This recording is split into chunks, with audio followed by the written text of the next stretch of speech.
The air is thick and unmoving, like it's holding its breath.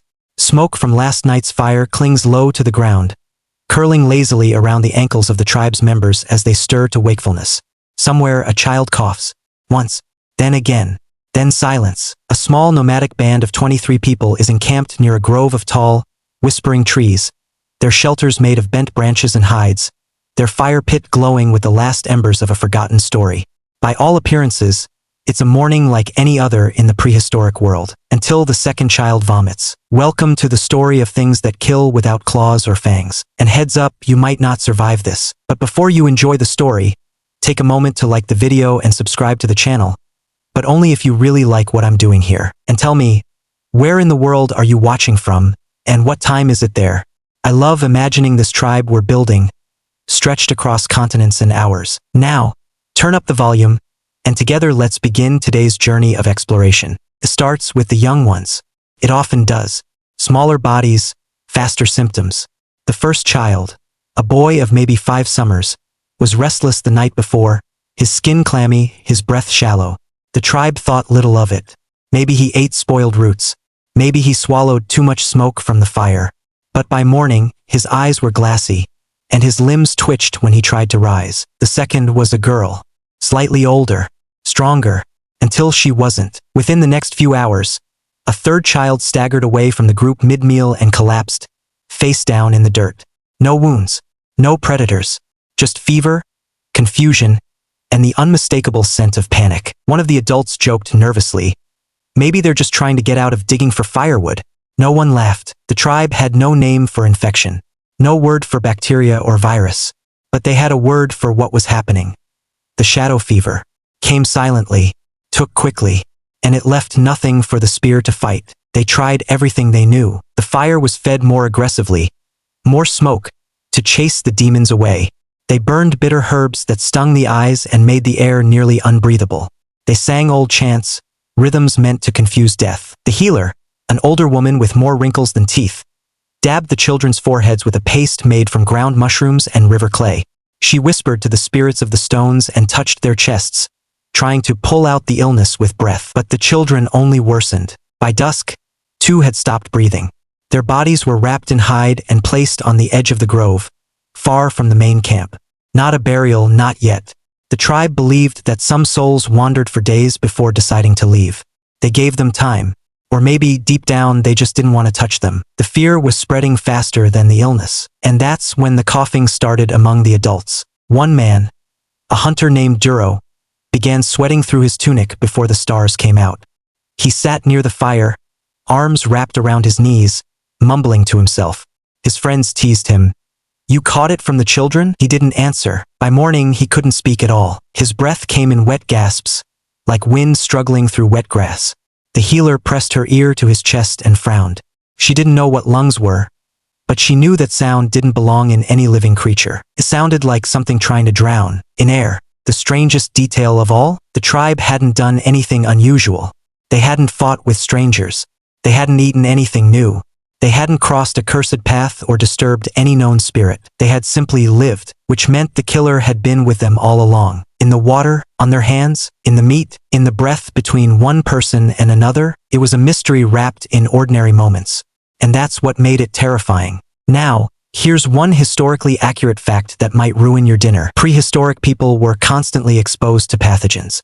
Without soap, antiseptics, or the concept of germs, they relied on trial, error, and the occasional lucky guess. Even a small wound could fester into death. Drinking from a pond could mean days of agony. And a single cough in the wrong direction, that could take down half a clan. Scientists now believe that diseases like dysentery, cholera-like infections, and parasitic infestations were as deadly, if not more so, than predators or starvation. But back then, they didn't know what to call it, so they called it curse. As Duro worsened, the tribe began isolating the sick, not out of understanding, but out of fear. They moved them to a separate shelter, left them food at a distance, whispered at night about whether this was punishment from something they couldn't name. The healer didn't give up. She crushed leaves that made the mouth go numb. She boiled bark into bitter water that made people vomit more violently, in the hopes that it would pull out the rot. She tied cords around wrists and ankles, thinking it would trap the bad blood. Some of it helped. Most of it didn't. One man recovered, slowly coughing for days, but eventually standing again. Others faded. By the third night, they had burned 3 bodies. The fire was hotter than usual. Not for warmth, for protection. When dawn came again, the air was still. So still, in fact, that the flies didn't even buzz. The children who had survived now looked older, haunted in the way only those who've watched others disappear can be. The healthy ones refused to eat near the sick. And no one dared speak loudly. They were learning, not through science, not through reason, but through observation. Cause and effect. Smoke masks scent. Bitter plants help sometimes. Water from still places. Dangerous. Eating food touched by a sick person? Probably not a good idea. It wasn't medicine, but it was something else. The beginning of patterns. And so, in the space of 5 days, the tribe had not only lost people, but lost a part of their innocence. For the first time, they understood that danger didn't always roar from the bushes or fly from the sky. Sometimes it was invisible, silent, living inside their own bodies, and that might be the scariest predator of all. The first time he scratched it, no one thought much of it. The hunter had returned from a marshy stretch of land, proudly dragging a soaked bundle of reeds, a few frogs, and 1 very dead eel. He joked that the smell of the swamp would keep the predators away for a week. That earned a few chuckles, but then he scratched again. And again. By sunset, the inside of his forearm was red and raw. The tribe had seen things like this before. Stings from insects, reactions to certain plants, or the occasional rash from sleeping too close to an anthill. But this was different. The skin didn't just itch, pulsed.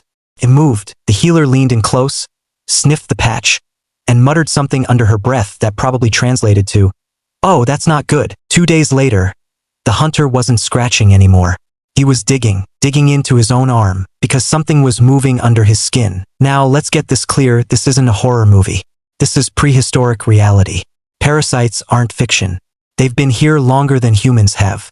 And long before we invented tweezers or ointments, our ancestors had to deal with uninvited guests that made their homes in muscle, under skin, or even behind the eyes. Fun stuff, this particular parasite. We can't name it with certainty, but modern equivalents might be something like guinea worms or botflies.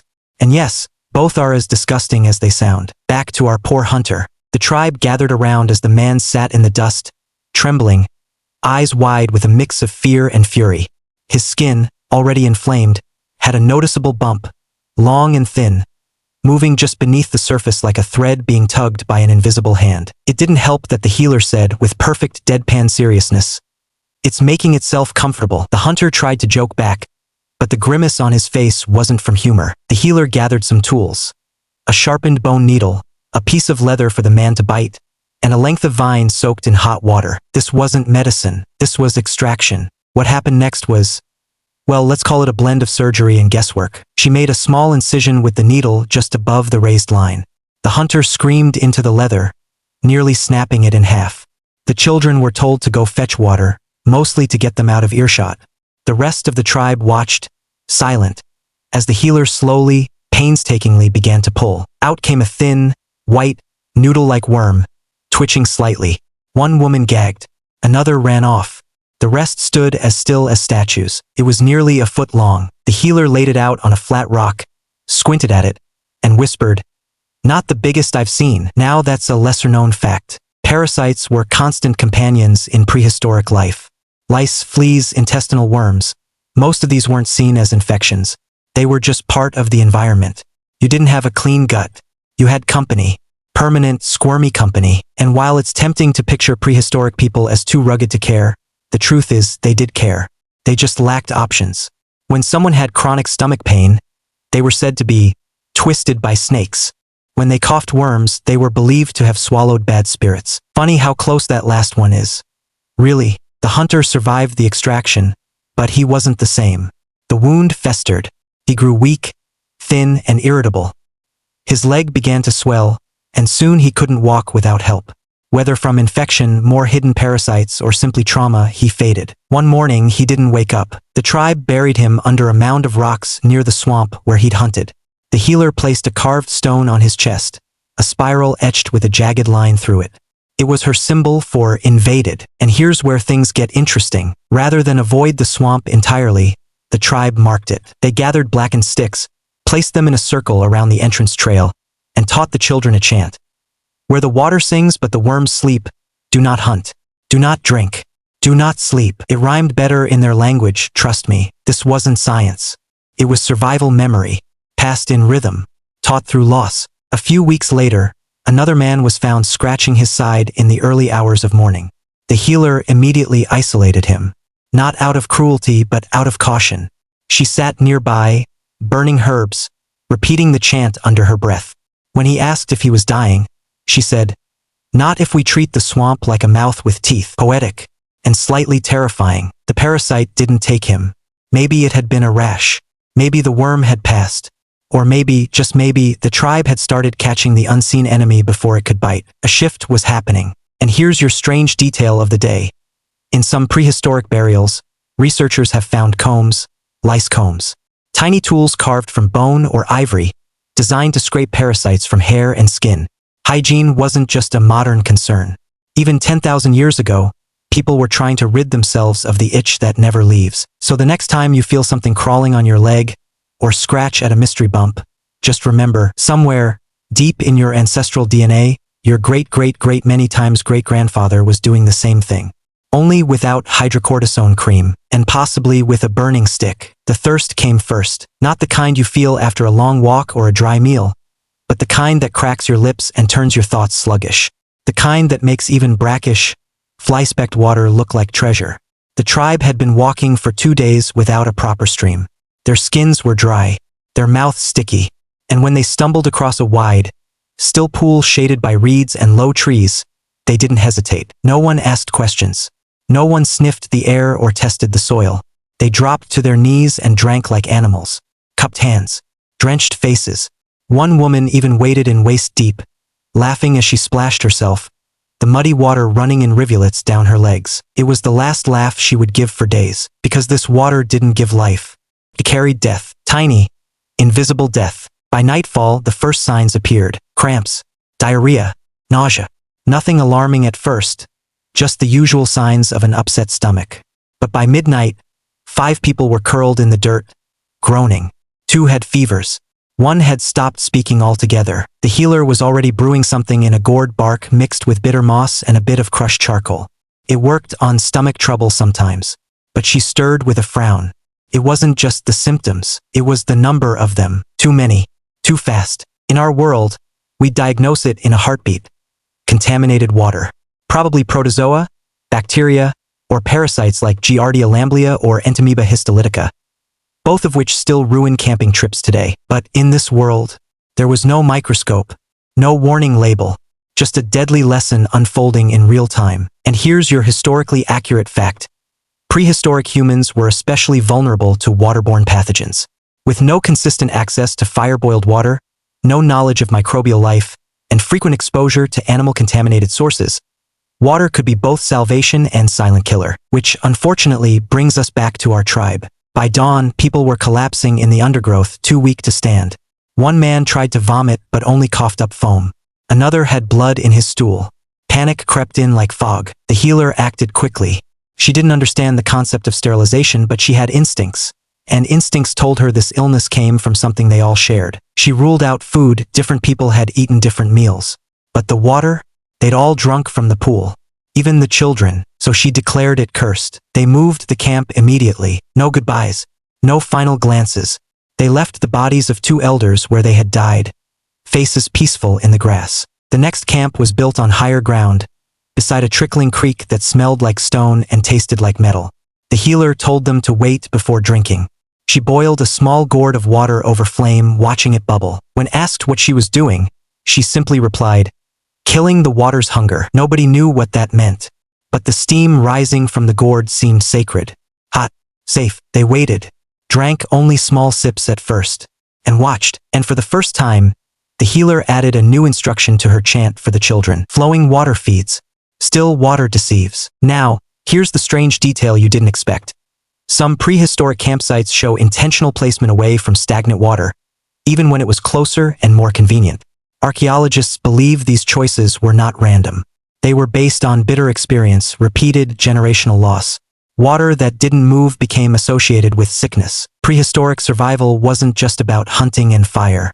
It was pattern recognition, and sometimes that meant trusting a trickle over a pool. Still, the damage had been done. The tribe was smaller now. The children moved more quietly. Even the birds seemed subdued. The memory of the bad water lingered in the air like a sour smell no one could scrub away. But in their loss, a lesson had taken root. From now on, every water source was approached with caution. The healer insisted on boiling the first drink, no matter how small. They watched for animal tracks, insect swarms, and unusual smells, and they started naming the water. Stone Tongue was the fast stream with a sharp taste. Fire Rain was the spring that steamed in the mornings.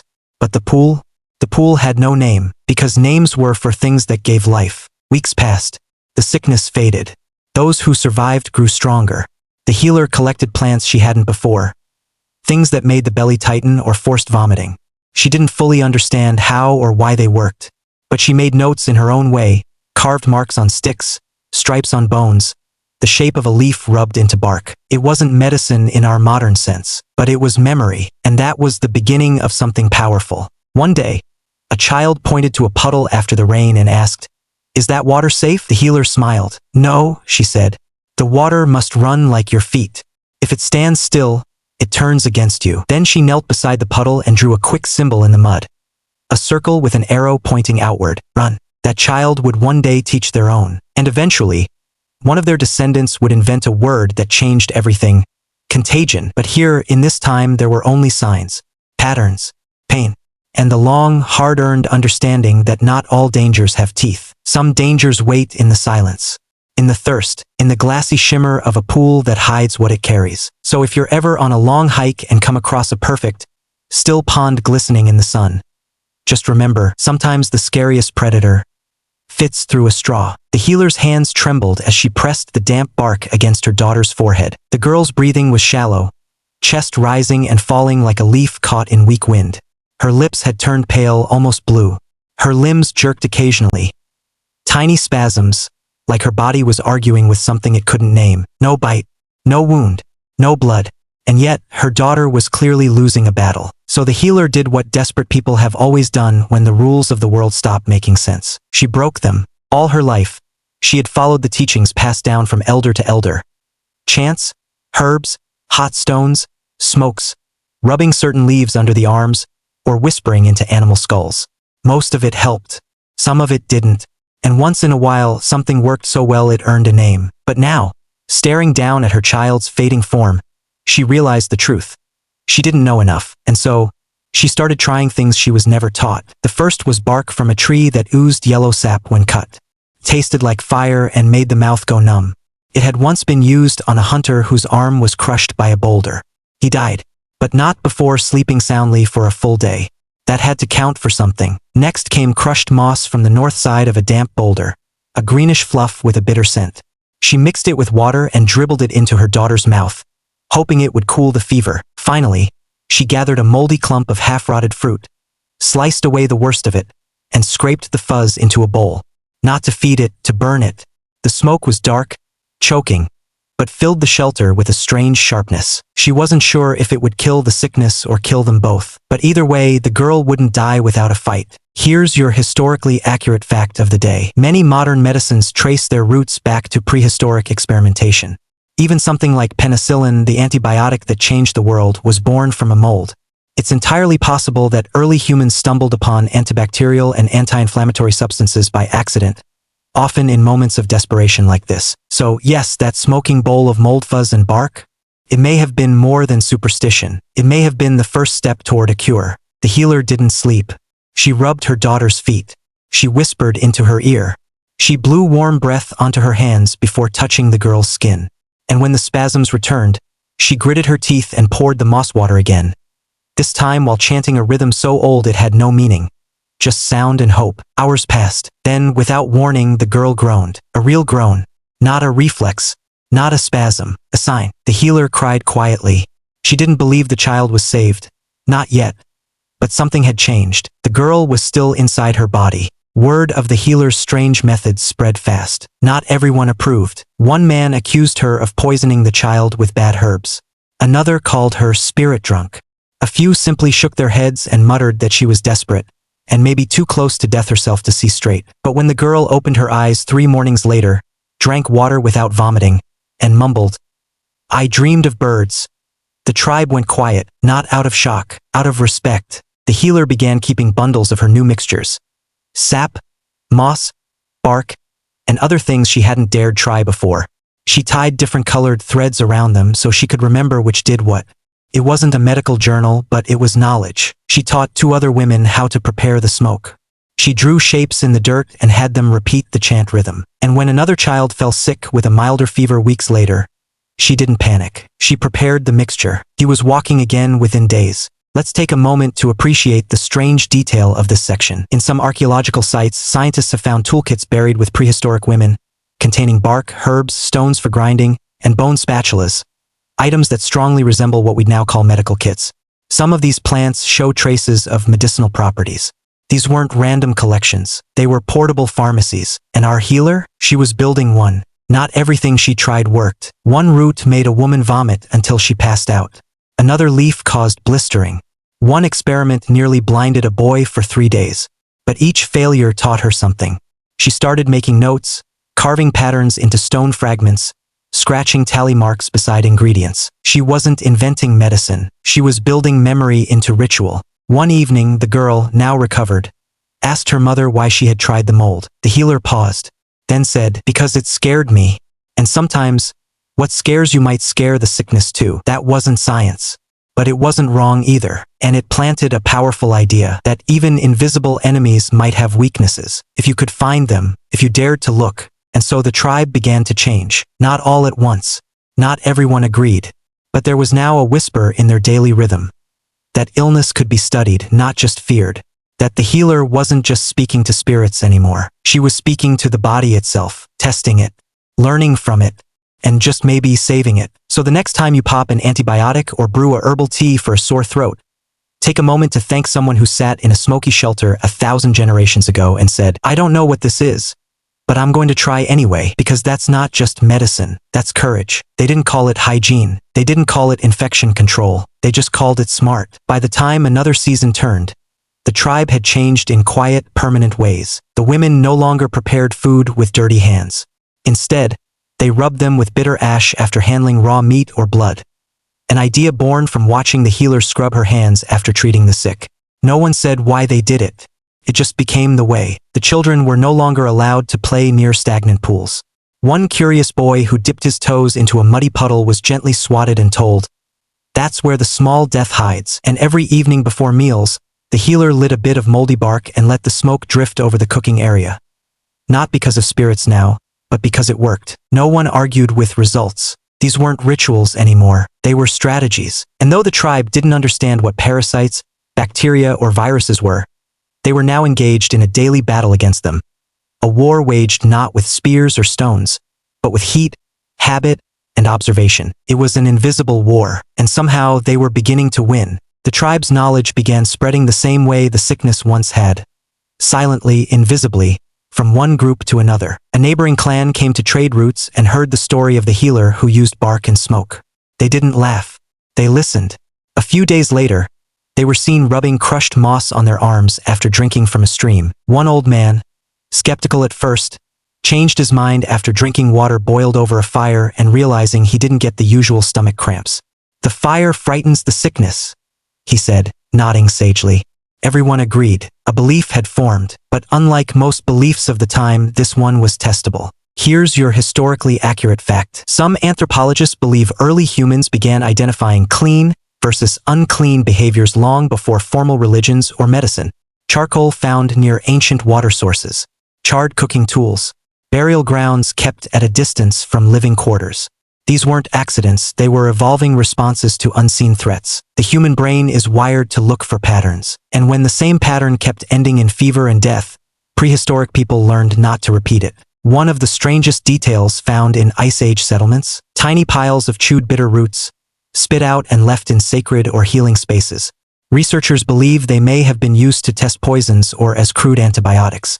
Or perhaps they were just ancient placebos. Either way, people weren't waiting for divine answers. They were experimenting. Back in our story, the healer continued refining her methods. She taught her daughter not just the chants, but the reasons behind them. This bark numbs the mouth, but too much will make your heart heavy. This moss is for stomachs, but never give it to a pregnant one. Boil water when you can.